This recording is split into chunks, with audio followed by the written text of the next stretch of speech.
Hello everyone, তোমরা সবাই কেমন আছো? এটা হচ্ছে আমার মেয়ের 5 মাসের মুখে প্রসাদ দেয়া হচ্ছে। আর জানো তো আমাদের মধ্যে নিয়ম আছে যে বাড়ির যে বড় গার্জেন সেই আর কি মুখে প্রসাদ দেবে। তো ইনি হচ্ছে আমার শাশুড়ি মা। আর যেহেতু আমাদের বাড়ির বড় গার্জেন হচ্ছে আমার শাশুড়ি মা, এর জন্য আমার শাশুড়ি মা আমার মেয়ের মুখটা এঁটো করছে। আর তোমরা তো সবাই জানোই যে বাবা মায়ের আর কি মেয়ের মুখে প্রসাদ দেয়া এটা দেখতে নেই, এর জন্য আমরা একটু সাইডে ছিলাম। আবার হয়তো অনেকে কমেন্ট করবে যে দেখতে নেই তাহলে দেখছো কেন? তো হচ্ছে আমরা দেখিনি, আমরা বাইরে দাঁড়িয়েছিলাম। তো আমার ভাইকে বললাম যে তুই একটু ভিডিওটা করার, ভিডিও মানুষ কেন করে? তার কারণ কোনো কিছু স্মৃতি হিসেবে রেখে দেওয়ার জন্য ভিডিও করে। আর এই সেই আমাদের মা ভীষণ জাগ্রত।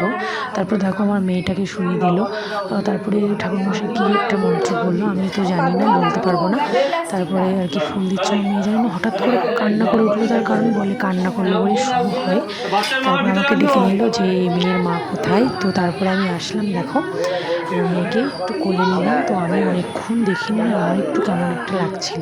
তারপরে এই মা কিন্তু মনের ইচ্ছা পূর্ণ করে, যে তোমাদের যদি কোনো মনের ইচ্ছা থাকে তো বলতে পারো এখান থেকে, তো মা পূর্ণ করে দেবে। ভীষণ জাগ্রত জানো তো। আর যা কিছু বলে থাকে এই মা কিন্তু নির্দ্বিধায় দেয়।